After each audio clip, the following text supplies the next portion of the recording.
Hoy hablaremos de un tema que tocamos todos los años porque es muy relevante, es importantísimo y es el Día Mundial del Cáncer.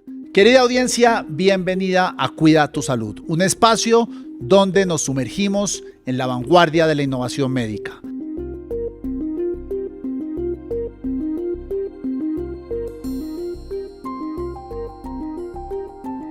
¿Cuáles han sido los avances recientes en la detección temprana del cáncer? ¿Cómo pueden las personas distinguir síntomas de cáncer de otros problemas de salud menos graves? ¿Qué áreas del cuerpo suelen presentar señales de alerta tempranas en distintos tipos de cáncer? Mi nombre es Diego Santos y nos acompaña el doctor Javier Segovia, hematólogo y oncólogo clínico de la Fundación Santa Fe de Bogotá.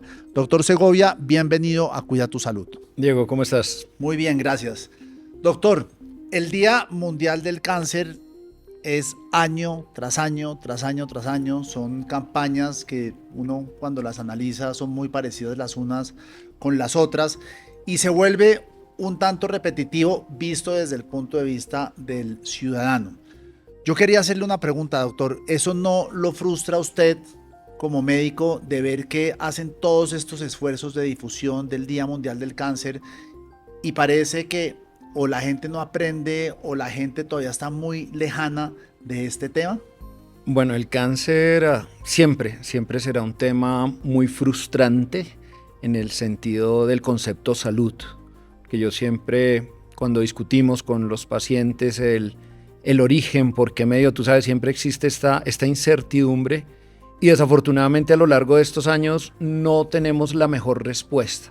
Entonces tenemos esta incógnita y yo creo que eso hace lo que tú mencionas, que año tras año se vuelva de alguna manera repetitivo. De alguna manera esto también ha generado unas conductas, algunas que serán positivas, quizás otras no tanto. Creo que en este momento la gente está más atenta. Claramente esto es los medios de comunicación, la información masiva que se da, pero también tú sabes que a veces la comunicación no es asertiva, no es directa, entonces también se generan ciertos temores y de pronto yo te digo en estos dos grupos, gente que está alerta, está pendiente y mira qué puede hacer, pero también un grupo poblacional que de pronto, aún sin estar alerta, ellos mismos se alejan un poco quizás por el temor. Ese temor, ¿qué ocasiona? ¿Qué es lo que está produciendo y cómo dificulta un poquito el entendimiento o el relacionamiento de la gente con el cáncer? Este término temor va a mucho nivel. Desde las personas que no están expuestas y que básicamente entienden el concepto cáncer como muerte, que prefieren no entenderlo, no pensarlo, no considerarse unas víctimas probables o unos enfermos probables, sino a mí no me va a pasar, siempre verlo en el más allá, como las personas que lo viven en primer plano y de pronto su experiencia no es favorable, también comunican este temor, estos malos desenlaces. Entonces, si me permito decirlo, y creo que claramente siendo una enfermedad agresiva, hay desenlaces que son favorables, hay pacientes que tienen pronósticos positivos, pero si tú miras en las redes o miras las comunicaciones, quizás esto no sea lo que más común se oye respecto a la palabra cáncer. Doctor, si tuviéramos a un auditorio numeroso de personas sin la enfermedad, personas con la enfermedad, y usted está ahí sobre la tarima y les tiene que hablar del Día Mundial del Cáncer, más allá de explicarles qué tipos de cáncer hay, cuáles son los síntomas de los que deben estar muy pendientes para cogerlo a tiempo y otro tipo de cosas, ¿qué les diría? O sea, ¿cuál sería su conversación o su mensaje muy específico a ellos? Y me imagino que sobre este tema del que estamos hablando, no es el tradicional en el que uno habla en el Día Mundial del Cáncer. Bueno, a ver si varios puntos. Uno, muchas personas se consideran culpables. ¿Qué fue? Fue culpa mía porque no fui al médico, fue culpa mía porque no le puse cuidado a un dolor, fue culpa mía, ¿sí? Primero que yo le diría al auditorio es, primero, acá no hay culpables, porque siendo claros, si tienes alguna molestia, alguna queja de tu estado de salud, probablemente por porcentajes, por estadística, vas a tener otra cosa diferente a cáncer. Lo segundo es no nos sintamos ajenos. Y eso quiere decir que los grupos poblacionales, aunque claramente la incidencia es mayor en los pacientes adultos, hemos visto a lo largo de estos años pacientes jóvenes entre sus 20, entre sus 30 años, con enfermedades oncológicas avanzadas. Entonces, no veamos la enfermedad como que no puede estar cerca a mí.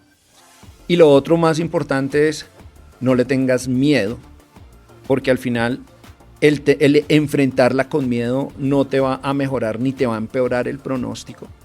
Y yo creo que en este último punto es donde la parte médica juega un papel fundamental en el momento del contacto, en el momento de evaluar las opciones terapéuticas, ser muy claro en cuáles son las opciones que tiene para llevarlo a salir adelante. Entonces, esta parte hace como el conjunto de que es la información desde el punto de vista médico, y yo creo que cada vez más los medios de comunicación son importantes en este.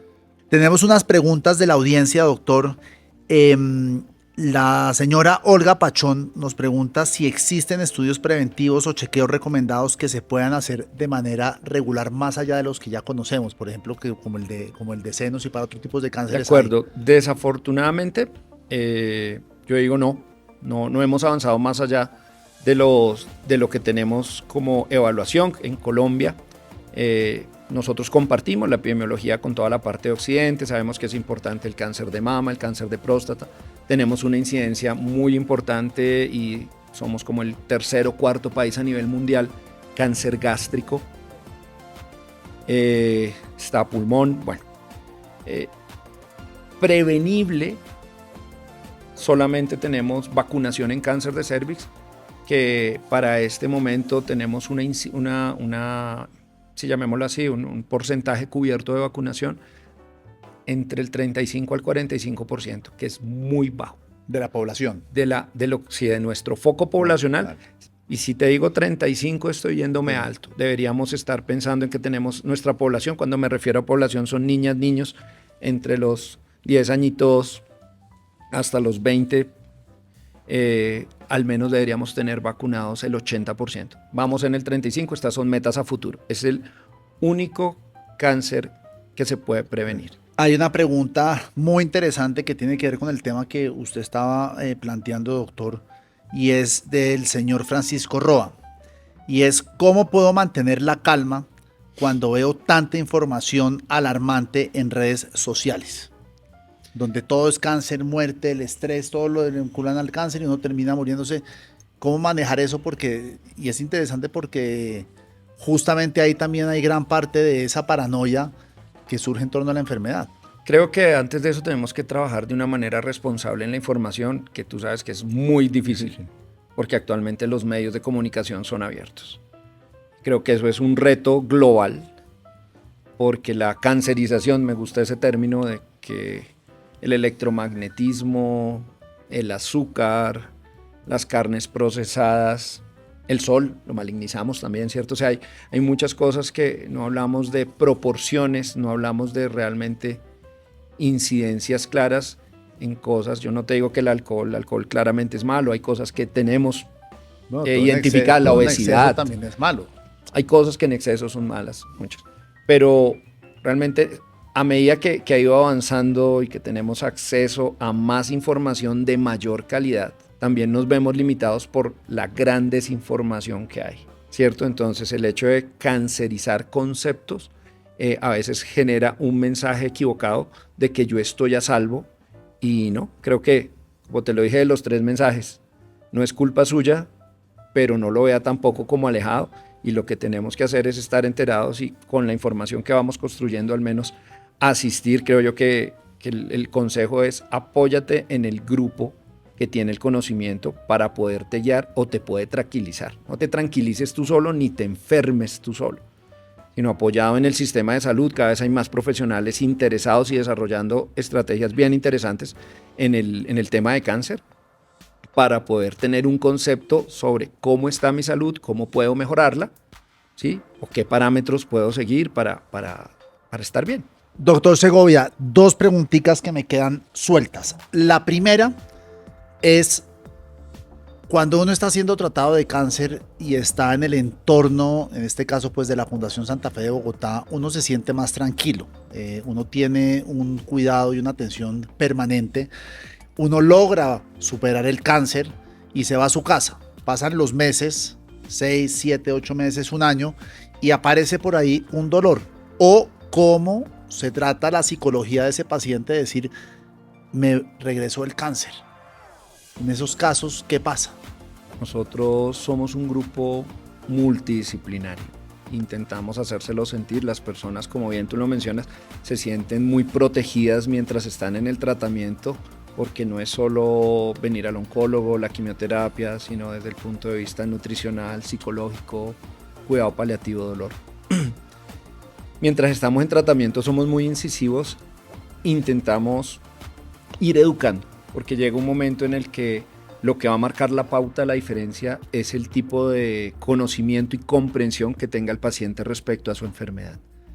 Entonces esto se va trabajando punto a punto y generalmente los tratamientos, digamos, cortos pueden durar 3, 4 meses, algunos más largos, otros son, digamos, continuos, pero nosotros lo abordamos desde la educación al paciente para que él aprenda a entender su cuerpo y también a quitarle el miedo. Esa es una segunda parte. A medida que se van enfrentando a la enfermedad, cada vez le tienen menos temor. Y estos dolores o estos síntomas que a veces son inespecíficos, le decimos, mira, el hecho de que sea inespecífico, de que no sea frecuente, no necesariamente se va a significar que la enfermedad vino o no. Generalmente les hacemos énfasis en la importancia de la persistencia de los síntomas, porque una enfermedad grave no te hace inmune a otra.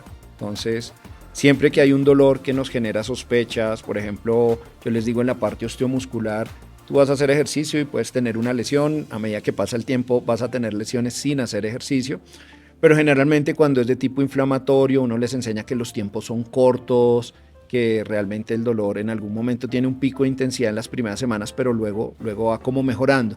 Entonces hacemos mucho énfasis en enseñarle de los síntomas crónicos, y la contraparte a eso es que le pongan cuidado a los síntomas que son de larga data, más no necesariamente muy, muy fuertes. ¿A qué me refiero? Que tengas un dolor que te incomoda no es que sea menos importante que el dolor que no te deja mover. De hecho, uno les enseña que le tiene más miedo a estos dolores sordos, a estos dolores leves, por ejemplo. Pero muchas veces ellos están en su seguimiento y pues si se necesitan imágenes también les enseñamos cuándo acudir a ellas. Doctor, no sé si nos quede algo pendiente. Bueno, creo que son muchísimas cosas grandes. La mayoría de las preguntas que le tenía aquí estaban más enfocadas al aspecto de tipos de cánceres, cómo se tratan, yo creo que están y la información, y si alguien está interesado, hay muchos podcasts de verdad que hacen énfasis en este punto, en cuáles son los tumores más frecuentes, en qué hemos avanzado en tratamientos. El mensaje que yo le digo a la gente es, claramente cuando tienes un problema de salud, como es desde el punto de vista oncológico, uno lo que lo que uno tiene que buscar, enterarse, informarse antes de tomar cualquier decisión, es en qué opciones tiene, qué estrategias hay, porque al lado de estas estrategias claramente va a haber un perfil, o sea, puede haber algún daño, toxicidad, que a veces la gente le tiene temor, pero creo que en esto es lo que ha avanzado el cáncer en los últimos 20 años. Tenemos nuevas estrategias, ya no todo se llama quimioterapia, que sigue siendo una palabra gigantesca a la que se le tiene mucho temor. Ahorita hay muchas opciones de tratamiento desde el punto de vista tecnológico con radioterapia, desde el punto de vista de nuevas formas de abordar los tumores como es la inmunoterapia. Entendemos mejor algunas enfermedades con unos desenlaces de verdad bastante interesantes, como es la terapia dirigida, y las cosas creo que ruedan en el sentido adecuado. No tenemos todas las respuestas ni todos los desenlaces positivos que queremos, pero claramente hemos mejorado de manera importante. Doctor Segovia, muchísimas gracias por su tiempo, por este espacio, y a ustedes, querida audiencia, esperamos que les haya servido mucho la información que nos aportó el doctor Segovia. Con el cáncer no se juega, el cáncer se puede detectar, hay que estar muy pilo, muy atento a cualquier pequeño síntoma que uno pueda tener, acudir a su médico de cabecera, y pues eso puede salvar muchísimas vidas. Nos vemos en un próximo capítulo la próxima semana de Cuida tu Salud. Recuerden suscribirse a nuestras redes sociales, a Spotify, a las otras plataformas de podcast, y nos vemos prontamente. Que tengan una feliz semana.